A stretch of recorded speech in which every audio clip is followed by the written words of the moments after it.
volume, puisque ça vaut 50 millilitres. Est-ce que vous connaissez la concentration massique de la solution Phi? La réponse est oui.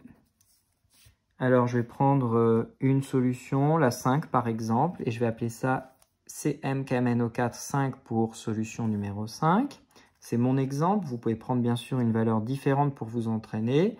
Et cela vous donne une valeur qui est parfaitement connue, qui vaut 0,030 grammes par litre.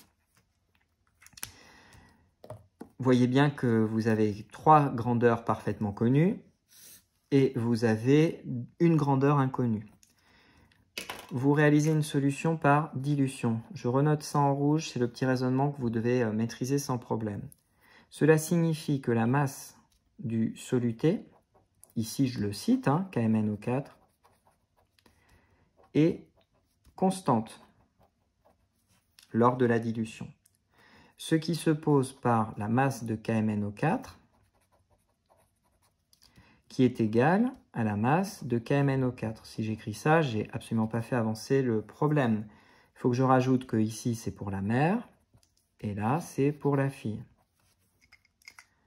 Quand vous avez écrit ça, vous pouvez réutiliser ce que vous avez fait dans la première partie, puisque nous l'avons fait. La masse d'un soluté, c'est la concentration massique de ce soluté multipliée par le volume de solution.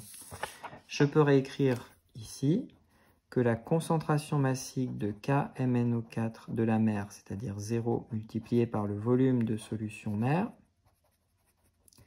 est égale à la concentration massique de KMnO4 permanganate de potassium de la fille, c'est la numéro 5, multiplié par le volume de la solution fille. Je regarde tout ce qui est connu dans cette formule, ça l'est, ça l'est, ça l'est. Ce qui signifie que je devrais, si je ne suis pas trop malhabile mathématiquement parlant, pouvoir trouver la concentration massique du permanganate de potassium. Et c'est parce que je cherche, je me suis trompé. Ça, c'est connu. Donc là, j'ai fait une erreur en entourant ce que je connais, ce que je cherche. La concentration, on la connaît parfaitement. On sait ce qu'on veut, c'est la concentration massique de la solution mère. Mais par contre, ce qu'on ne connaissait pas, c'est le volume de solution mère. Et ce volume de solution mère, on devrait pouvoir le trouver.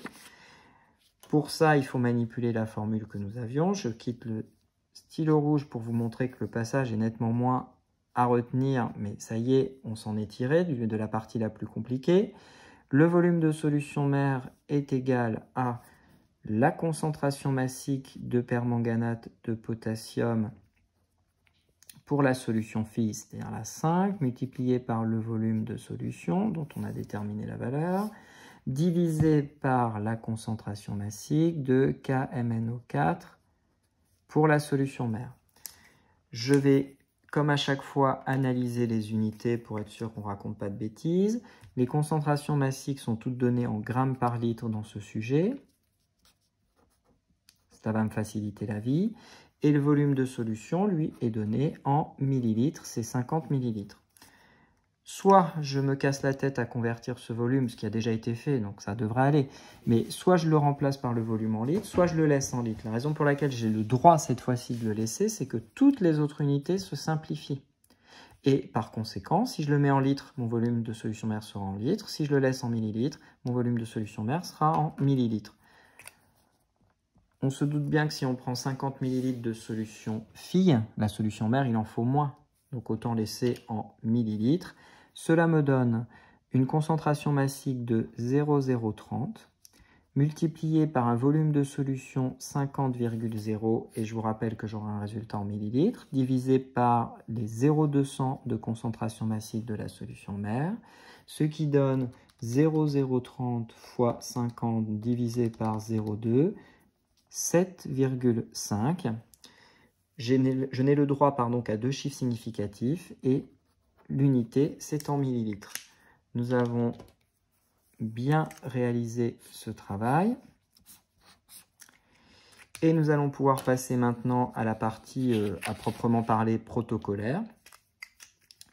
Il faut commencer par prendre de la solution mère et la mettre dans un bécher.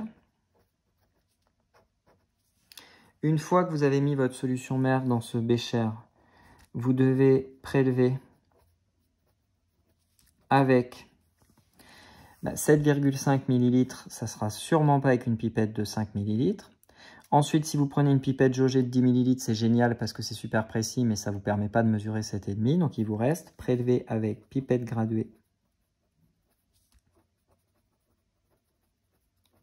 de 10 ml, plus, bien sûr, la propipette dont vous avez besoin. Vous allez alors transvaser les 7,5 ml dans la fiole jaugée de 50 ml. Et à partir de là, on retrouve exactement les mêmes étapes que ce que l'on a fait tout à l'heure, c'est-à-dire ajouter de l'eau distillée jusqu'à la moitié, puis agiter.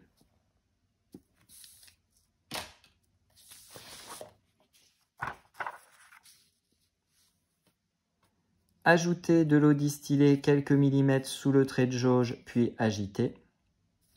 Et pour finir, ajouter de l'eau distillée avec la pipette Pasteur jusqu'au trait de jauge et agiter. Quelques instants pour vous pour finir de prendre cela en note. Vous pouvez mettre sur pause. À nouveau, la question 9, après validation par l'enseignant, je ne pourrai donc que valider ce protocole puisque là, on l'a corrigé ensemble. Mettre en œuvre le protocole proposé, consigner ci-dessous toutes les observations qui peuvent être réalisées. Je vous rappelle que les observations, c'est dire comment est liquide, dire comment est solide, dire comment c'est dans l'état initial, dire comment c'est dans l'état final. Pour la question 10, comment s'appelle l'ensemble des solutions aqueuses de permanganate de potassium réalisées? À quoi peut servir cet ensemble? Eh bien, la question 10, c'est un peu cousu de fil blanc avec ce qui précède, puisque si vous avez à votre charge de binôme réalisé une solution, vous voyez que plein d'autres binômes vont réaliser d'autres solutions, et chacune a une concentration massique différente, donc une intensité de couleur différente. Solution de la même couleur, car même soluté, mais intensité,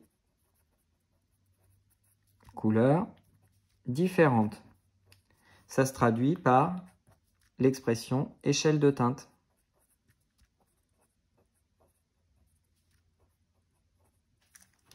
À quoi peut bien servir une échelle de teinte? Obtenir la concentration massique, en l'occurrence il s'agira du permanganate de potassium, on ne peut pas étudier autre chose, c'est notre solidité depuis le départ, d'une solution de permanganate de potassium bien sûr, inconnue. Elle n'est pas totalement inconnue, on sait qu'elle contient du permanganate de potassium, donc c'est inconnu en termes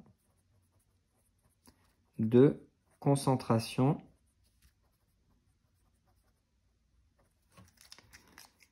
et je n'oublie pas d'ajouter un mot clé, massique.